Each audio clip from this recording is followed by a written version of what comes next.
And if not for the ascension, Christianity would never have grown up. It's only when you realize that your biggest mistakes, you have to take the ultimate responsibility for them. And both the mess up, the mop up, the clean up, and the redo.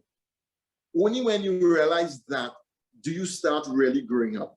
And so for me, the first point of the ascension is growing up in faith. Jesus left us and went up into heaven, which is seen behind your head right now. He left us and went up into heaven because them fellas would have never grown up if not for his leaving them. Okay.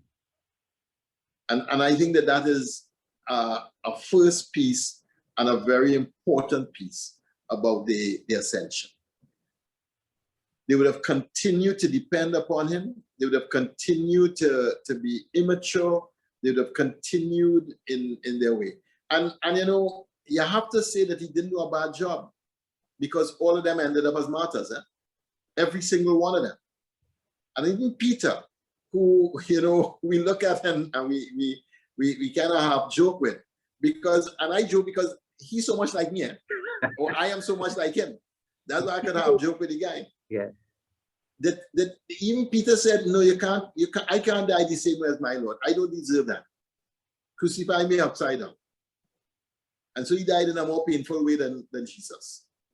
Because that's to tell you how growing up the ascension was. And I think that's the first piece of it. So even when they work, they really still don't see the way to grow up.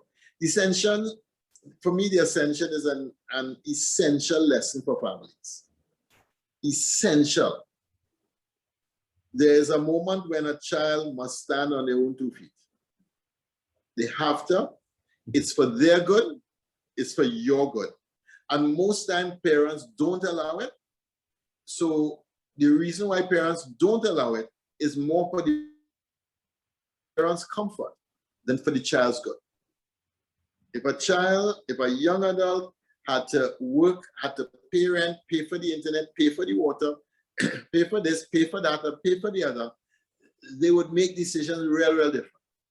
The Friday evening would be a very different kind of Friday evening. And it's why marriages fail too. Because when the parents spoil them through that young adult stage, then they get married. Then they get into their own house. And then they count in the money and it ends there. And then their lifestyle has to change significantly. Mm-hmm. It is marriage that changed their lifestyle. But it shouldn't have been so. The parents should have made sure the lifestyle changed long before marriage comes. So when marriage comes, they're accustomed to sacrificing. They're accustomed to making do. They're accustomed to saving. They're accustomed to handling their stories. They're accustomed to all the sacrifices that is required for marriage. But when they don't get it before marriage, they get married now. All of a sudden, they start to look at their spouse cocky-eyed.